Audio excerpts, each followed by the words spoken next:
So, Utica Cutlery has sent me some knives to take a look at.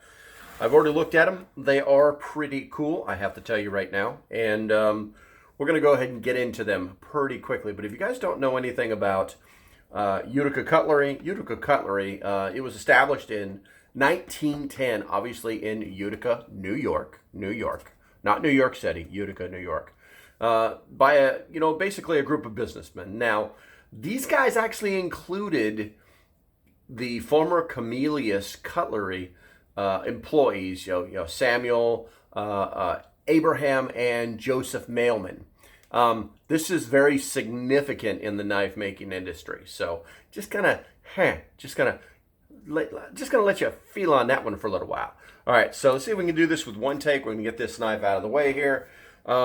This is a neat little pocket knife. This is the it actually doesn't even have a name, to be honest with you. That's just fluff. It actually doesn't even have a name. It's that simple. There's a piece of paper in there. Let me get that piece of paper out. Why won't it come out? We'll just open that end and get the paper out. And that wasn't them packaging it. That was me, because I put it back in the box. Okay, so what do we got here? We've got some instructions about how to sharpen it. That's pretty well. It's pretty nice to know how to properly sharpen a particular knife. That's pretty interesting stuff. And this is also part of the Cutmaster set. If you guys don't know anything about that, you might want to look it up. This is obviously trash, but this is the 11-UTKE 37. So basically, model 37. Ka-cha! Just like that. I wouldn't say it's a super fast flicker, but I'll say that the blade won't come out unless I actually do this. That doesn't seem to have any real assistance. It's more of like a gravity flick. Yeah, I kind of like it. Now, here's some stuff for you right here. The blade itself, I'm going to move this up closer to the camera. Hopefully, there we go. Oh, there we go. The blade itself is basically the blade type is a folding liner lock with ball bearing. So it has everything to do with that particular joint right there. And that's the way it's going to be. Let me move this, turn this light. Oh, that's hot. Ow. That's hot. So that you have a better view. There we go. Now you can actually see what I'm talking about. Now, the blade length is 3 inches. And the blade thickness is 0.09 millimeters. No, that's got to be centimeters. It's got to be something like that. 0.09. Now, the blade material, this is D2 steel. Oop, let's get you back over here. This is D2 steel. And the hardness of this is between 59 and 61. Now, when we start to talk about that, what we're talking about, when somebody says the hardness of a steel or blade steel, they use something called the Rockwell hardness scale. Now, the Rockwell hardness scale is actually kind of detailed, but it will tell you exactly like what the knife metal is good for. And so if we say that this has 59 to 61, this is it's moderately hard. It is, the lines aren't in here. I need the lines.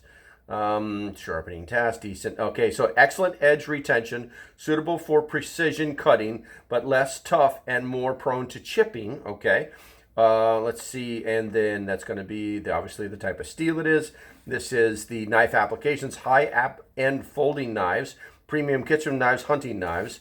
It has superior edge retention, and it's good for slicing and detailed work. But the knife is more brittle. Sharpening required skill and time. So you need to know how to sharpen this knife. Now, those are obviously generalities.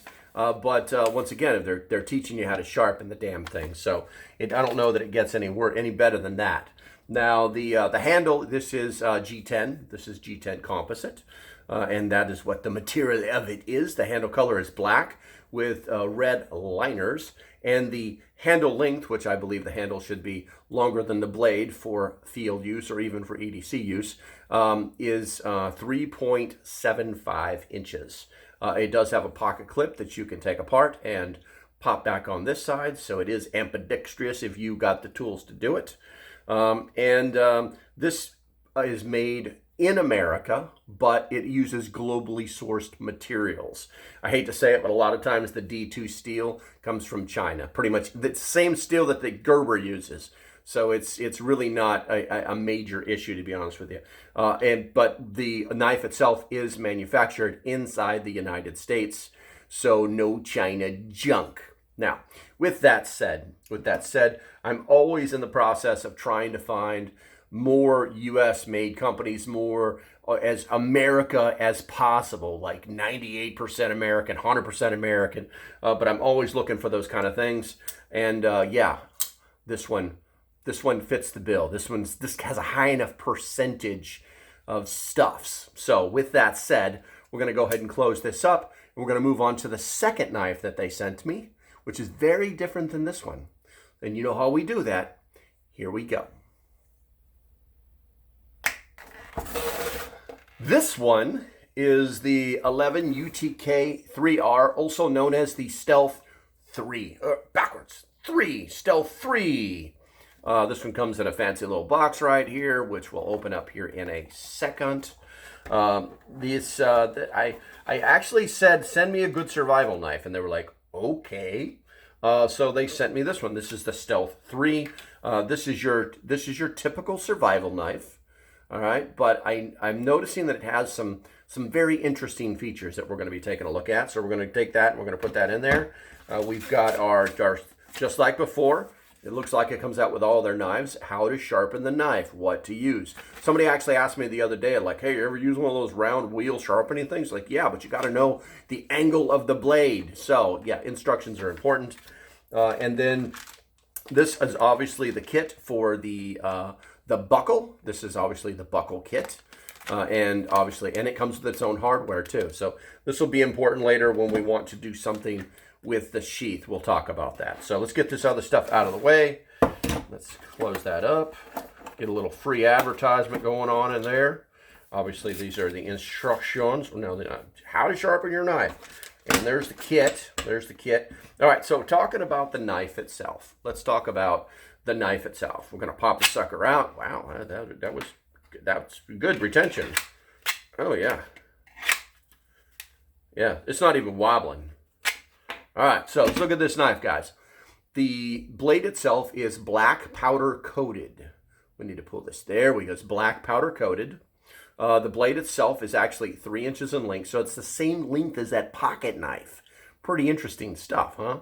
The material is of the blade is 1095 steel, and this is considered a drop point blade style. If you know what that is, you know what that is, which is kind of important if you're looking for a specific type of knife. And then, obviously, it's a fixed blade knife. It is full-tang all the way through. You can clearly see it all the way through. Full-tang knife. Blade hardness is 57 to 58, which is actually optimal for a field knife. And the handle color, obviously it's black, and you got the red liner. You got a little bit of silver hardware on there. And then the handle length is 4.2 inches, fits in the hand very well. Once again, it's got that good jimping on top of that. Not that aggressive stuff, but just enough to just something like that. I don't know. Anyway, so yeah, I would never use jimping for the stabby stuff. Anyway, the handle is G10 as well, is G10. It does have a sheath that comes with it. We'll look at that here in a second. And this knife is 100% made in the USA, which is the reason I was like, okay, send me some knives, and yeah, 100% USA. They had to send me at least one that was 100% USA, and this is it. This is it. Country of origin. Now, the sheath, obviously. What I noticed about the sheath was the sheath is the same cut as the blade. Let me get a shadow on that. You can see it's not universal, so the blade will only fit into it one way, which I don't know if that's good or bad, but just FYI, that's how it works. Obviously, we got our little 550 cord here to tie it off. It does have a little slide me thing on it where you push the button and it goes up and down, but I only have one hand to play with it, so I'm not going to do anything. At the end of the blade, there's actually a field sharpener. I'm trying to get the angle on the field sharpener where we can actually take the blade out without cutting our hands off, and it looks like it is the traditional metal kind. So it will remove, this is not a honing sharpener. This is a basically like reforging the edge sharpener. We put that in there so when we'll stab ourselves, notice that it does have all of the different little tie-offs that we can use. And then obviously that's where the hardware would go for either a side mount or a belt mount or a vertical, horizontal or vertical. So that's where that hardware would get used. And let's see, what else? Oh yeah, this thing has its own ferro rod, and it's really tight, to be honest with you. So it's actually harder to put in than take out. And interesting enough, you don't actually have to use the knife. You can actually, it has its own ferro rod sparker. You just take that off and see, I think I tried it once. Oh, there you go. It's really difficult to do this way because one, I don't want to get myself, and two, it's just easier to do with a knife. But it's good as a backup, I'll say. It's good as a backup. And it just goes in, it just screws right in there. It comes on and off really easily, but it's not going to go anywhere. And then to put this in, you just do that right there, and she's back in. And she's back in. So it actually comes with its own ferro rod, a true survival knife. The knife feels really good in the hand. It fits in my hand really well. I would say I have medium-sized hands. Obviously, it's got the UTK markings on it. But yeah, overall, solid knife.